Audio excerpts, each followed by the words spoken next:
Welcome back. It's the 9 Arts podcast. Excited to have you all here today and hear from Michael Kitchen, partner at Aparium Hotel Group.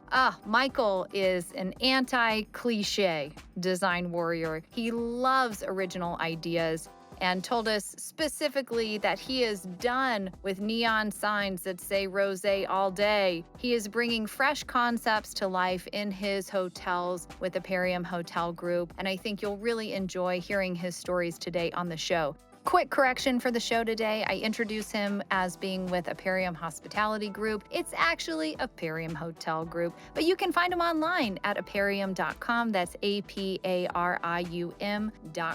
If you haven't already, be sure to check out our state-of-the-art report that provides some insights on all of the data behind why art is so important in the built environment. Enjoy this unique perspective from Michael today. All right, welcome to the show. Today I have with us Michael Kitchen with Aparium Hospitality Group. Michael, thank you so much for being with us today. Thanks for having me, Martha. So tell us a little bit more about what you do, how you got to where you are, and what you're working on right now that you're excited about. Absolutely. I'll try to keep it short as well so we can get to the good conversation. But I'm a partner in Aparium Hotel Group, Chicago-based, vertically integrated, I guess unique from that standpoint, owner, developer, and operator of independent one-of-one hotels in important cities and neighborhoods across the United States. We founded the company in 2012. We currently have 11 hotels in our portfolio and several in various stages of development.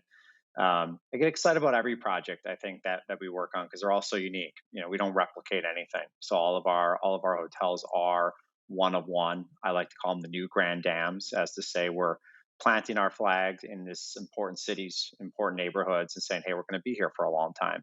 So in doing that, whether it's a new project right now in Seattle or a new project in St. Petersburg, Florida, the ability to get into that community, really understand what it needs, and do something special, usually in unique buildings, certainly in unique neighborhoods, is really exciting. You know, from any project we do. So I can't say there's any one project I'm more excited about than another right now, but yeah, kind of what keeps us going every day is that we always have something exciting to work on. Well, thanks for that introduction. And as a hotel group, I imagine that you spend a lot of time thinking about and developing the guest experience. Tell us a little more about projects you've created that are exceptionally memorable and what you think makes a really fantastic experience for a hotel guest. We sometimes even say we operate restaurants with hotel rooms on top, not to take away from our ability as hotel operators, but to put emphasis on the importance of great food and beverage, right? Locals don't need hotel rooms. Locals want great food and beverage. But if you can capture that local proper psychographic into your hotel, you're relevant. Relevancy leads to word of mouth marketing, direct bookings, and ultimately the hotel is successful.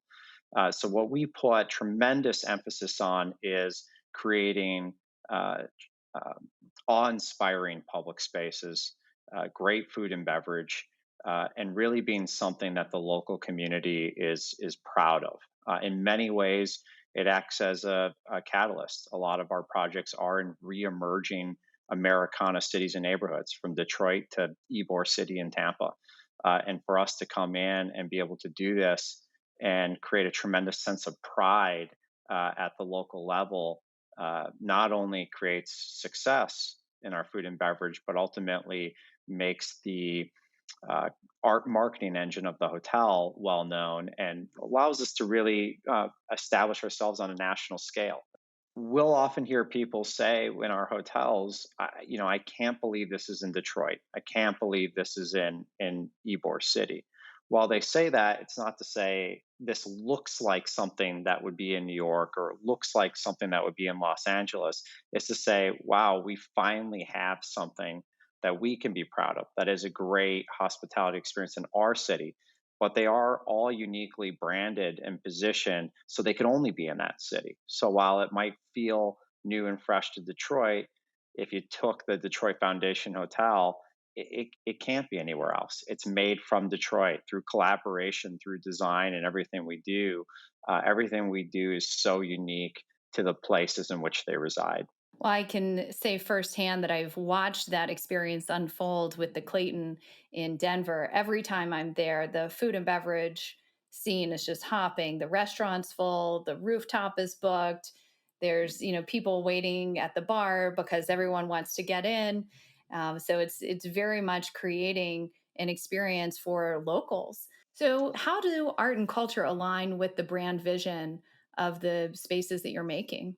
And why is that important? Great question. What we set out to do, and you just talked about the energy that you've seen firsthand at Clayton, is we are trying to have a pulse, right? Where what we do is not a commodity; it's an experience, and with that experience requires a pulse or an energy to maintain, our relevancy and what we do. The art is a big part of that. Art and culture. And when I say art, not just what we're putting on the walls, but how we're embracing the artist community through ongoing activations and through just bringing into our doors is key to what we do. I mean, we've all seen great neighborhoods go from the artists that live there to massive corporate and residential and retail type of development. In many cases, our properties are going into neighborhoods that are in some various form of that cycle, right? Where maybe the artists are there, but they're not going to be there for a long time, and that's when a neighborhood sometimes loses its charm or its character. And we feel, like I said, as a catalytic part of rebuilding communities and neighborhoods, we feel it's incredibly important not to turn our back on the artists or not to just say, hey, let's, the artists are here, we can go buy art from X, Y, and Z, we put on the wall, it looks great. We put a special emphasis on embracing that community into our hotel. So not only are we catalytic to the neighborhood, but we keep a big part of what made it important in the first place. And how do you think about the business side of things when you're thinking about artwork for the project? Obviously, there's a number of things that are important to bringing pulse and energy, but what about ROI? Do you have numbers in your mind or some sort of return that you're thinking about for a cultural investment? Not, not at all. Meaning that never underwriting it on an ROI basis. And in fact, when we have conversations on any degree of collaboration or building that pulse or building that energy, I always tell our team, make sure it's not transactional. Everything should be partnership driven. As soon as we get transactional, that takes away from what we do and what makes us great. Collaboration is king. Partners are key to what we do. We don't want to be in a transactional type environment. So that holds very true on the art side. We don't have the biggest art budgets. We've never had $1 million art budget, with the exception of one property that has a kind of a global art program to it. For the most part, um, we are doing the most with I guess, call it a typical art budget, guest rooms or public space, meaning that we will have it go further for us because rather than maybe buying $20,000 worth of art to put on a few walls or one piece in the public space, we will create an alignment with non for profit organizations, universities, endowments, places around the community that have a strong presence and would do really well to align with us. Again, it kind of helps that pulse. So if we do a donation, say in Florida, we did it to, or in Tampa, we did it with USF, their lithograph collection. And in doing that on an annual basis, they'll swap out the art. We had a lot more breadth of art as a result of that partnership. But furthermore, they become ambassadors for our hotel then, and their artists become ambassadors for our hotel. So we're casting a wider net then of ambassadors and folks that can really be proud of this hotel. In Clayton, we did something very similar with a non for profit, and as a result of that, we kind of fell into three buckets. We said we're going to buy a certain amount of art, and we're going to do that at a very hyper local basis.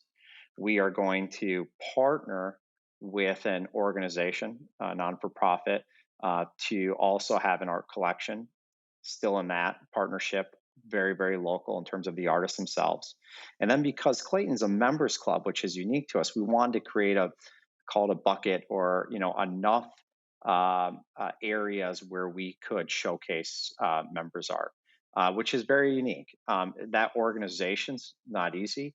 Give a plug. Nine Dot was very helpful in that organization of those three buckets. But at the end of the day, we have cast such a wide net there of just great creative individuals and organizations that are part of that project.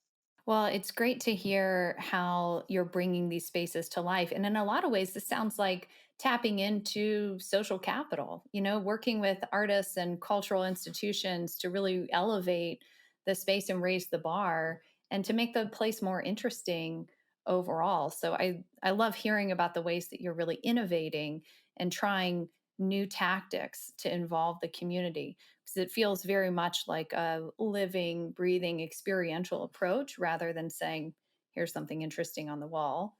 I would imagine that working with artists is a pretty creative part of what you're doing in development.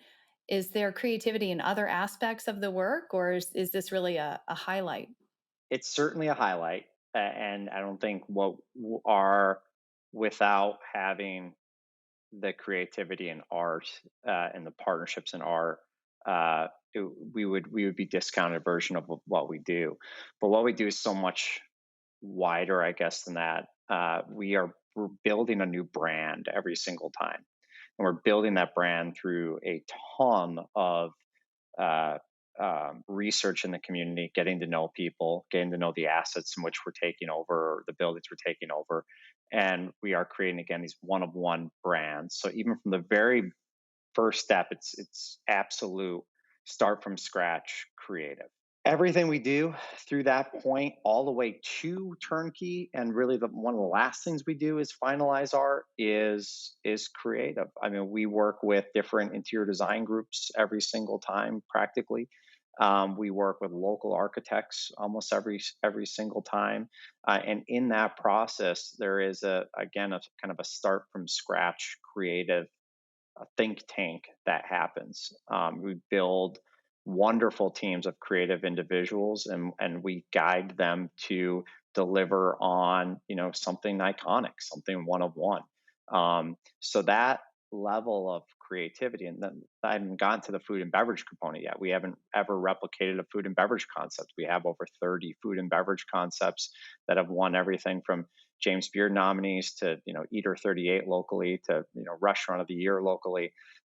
So in doing that, there's a lot of creative freedom in what we do, and a lot of creative freedom in what our team does. And we certainly do not like to harness creative freedom with the vendors and consultants and advisors we work with. I think we put on a very tactful and a set of guardrails on a project to make sure that we ultimately funnel into where we want to get to. But we, in that process, we make sure not to harness creative freedom. We don't tell designers how to design. We don't tell art consultants how to curate art. We don't tell procurement agents how to buy furniture. We set up the guardrails on ultimately what we want to deliver. We keep a keen focus or lens on our process in getting there, but we allow the people that and groups that we lean on to do what they do best. Well, it sounds like it's working really well for you. So, congratulations on your success so far. You can certainly tell in each of the experiences that Aparium Hotel Group is creating that you've got, an independent local focus. And each one feels completely different than the next. So kudos to you for success in that way. And I love that you're taking it through the food and beverage lens of almost shaping some of the brand vision through that entire F&B experience. And as we were talking about earlier before we started recording, that food and beverage kind of runs in your blood. So you've had experience with that all along your throughout your life. So it's cool to be able to bring that to the table. Yeah, when my dad was a cook or a chef, he kind of fancied himself as a makeshift artist himself. He used to carve sand sculptures of alligators on the beach, and even when he'd serve a watermelon fruit medley, he'd carve the watermelon into a peacock. So he it's definitely in my blood, I guess you could say to some degree. I love it. That's awesome. What a great experience. Well, do you think that art is more important in some types of properties than others? We've talked a lot about restaurants and hotels. Do you feel like art is more impactful in those places, or what are your thoughts uh, on where art and culture bring the most impact to an experience? My I've been most influenced by personally, but art where you least expect it, right? For the last, well, I guess for as long as I can remember, but certainly over the last, 15 to 20 years, we've seen a incredible movement to art in different forms or methods and in public spaces, whether it's commissioned or not, right? I mean, Chicago has a full Banksy exhibit coming. Banksy started by, not doing commissioned art, right? In fact, we had one in Chicago that was on the side of a building, it's now covered. But a hotel is certainly not a gallery or a museum, and that's where I like where we sit. There's always a place for a gallery or museum. I love them. Not everybody does, but I love going to them. But it is you're going there to deliberately to see art, and some people seek that out, and some people don't. Um, and as I said earlier, a lot of people who don't seek that out experience still love that experience of walking down an alley in, Barcelona and all of a sudden seeing an incredible piece of art. So where our platform lies somewhere in between. And I think that's an opportunity for us. It's an opportunity to do something that has a loose program and a tremendous sense of surprise. Well, I think that's really cool because art where you least expect it is sometimes the most rewarding experience that you can have. And thanks for sharing that perspective. Are you seeing any new trends in hospitality these days that we could think about for the future? I try to keep my blinders on from trends in hospitality because we have, unfortunately, hotels haven't historically been the most cutting edge. We tend to replicate and look at what others have done or what we've done before.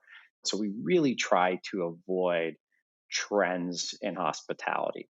Um, they make my stomach a little wheezy, actually, and some of those are in art, right? Just in what became popular. I mean, if I see another piece of neon script, rose all day on a wall of a restaurant, I might lose it. So, not to say we haven't done neon, but like we did neon in Des Moines, right? There's a local neon artist who's been doing it for decades. And I said, wow, we got to find a way to get him in here. We can't do rose all day. We can't do it was all a dream. We can't do that. So, and so we found out that the slogan for the city when the time the building was built in the early 1900s was the city of certainties. It's a surety hotel, and Des Moines was the city of certainties. So we ended up doing a neon script in city of certainties. But when we talk about trends, until we could get to that level of storytelling and embrace a local artist in doing it, like we were saying, we're never doing, neon art, again, rose all day on the wall because it was a trend, right? And those trends are like, oh, I love that you brought up those examples because those are so vivid, I think, for all of our you listeners. know, You've all probably seen exactly what we're talking about here. So, I love working with artists for the specific reason that in many cases, artists do have a creative original thought, and in a lot of times people are working in their studio, so they're researching and thinking and creating, and it feels at times like one of those last bastions where you see a lot of original thought coming through. But of course, people are influenced in a number of different ways. I remember there was a year where every floor plan that we saw had a speakeasy. And we thought, oh my gosh, there's just going to be speakeasy in every project in America over time. But there are still those outlets. And I think what you're describing is really taking the time to be deliberate and thoughtful and not say, what's our, first answer that matches the Instagram feed, but what's the second or third solution once you really spend the time to think through it. So have Absolutely, and it's a discerning. I said this a bit earlier, but it's a very discerning consumer base now. They know what's out there through the same platforms of how you can follow trends, and they're quick to peel back the layers and say, as or pull back the curtain and say, you're not genuine, you're not soulful. What you're standing for isn't, doesn't have layers to it, or doesn't have true meaning to it. So it's tough. It's tough out there right now, to make sure that you are creating these layers, that as people continue to come back, they continue to fall, more and more in love, more and more infatuated with what you do. It's almost like there's a rising demand for authenticity. Absolutely. There's no doubt about that. So, have you learned anything specific about working with artists or working on projects on how to best support the artists themselves or how best to incorporate art in a way that feels genuine? It starts with, again, having a mentality of it should be partnership driven, not transactional. We've never told an artist, we want this, do that, or here's an image, do that. Um, and we never will, particularly in the public space. We don't even really like to dictate the again, the means or methods of what's being done. Um, so it might be something dimensional, it might be something with lighting, it might be something that's on canvas, it might be something that whatever it might be. We try not to say, this is your means and method, this is what we want it to look like, and do that. um, it is about finding the right collaborators, appreciating what they do, and finding the right canvas for them to express what they do. It should be a two-way conversation. We do have the obligation to listen, to the community and to the artists, and understand what they want. And then if it doesn't work, or if it does become transactional, then you know don't force it. There'll always be another opportunity. There'll always be other things to think about. But for the most part, we like to hear out what our partners, and then particular artists, have in mind, and then start there as what we want to see work or come to life. Well, that approach, I think, is something that everyone on the art and creative side is really grateful to hear. So, thank you. I think the spirit of intention is really powerful in what you were describing, and making sure that the intention of the work of art and the intention of the creative voice is being heard throughout that installation. So, well, Michael, thank you so much for joining us today, sharing your thoughts and your insights on how to create an exceptional brand in an authentic place. Where can our listeners learn more about you if they're interested, and any projects or press or websites you'd like to direct people to? Absolutely. Well, we're going through a whole a website sort of relaunch right now. You can learn a lot about us at our website, aparium.com. I'm pretty easy to find. So, and I'm always open for a conversation. So, I'm on LinkedIn or otherwise, and or through our website. Feel free to reach out. I'd be more than happy to connect, even just to chat. Awesome. Well, thank you so much, Michael Kitchen with Aparium Hotel Group. Appreciate your time today. Thank you, Martha. I appreciate it.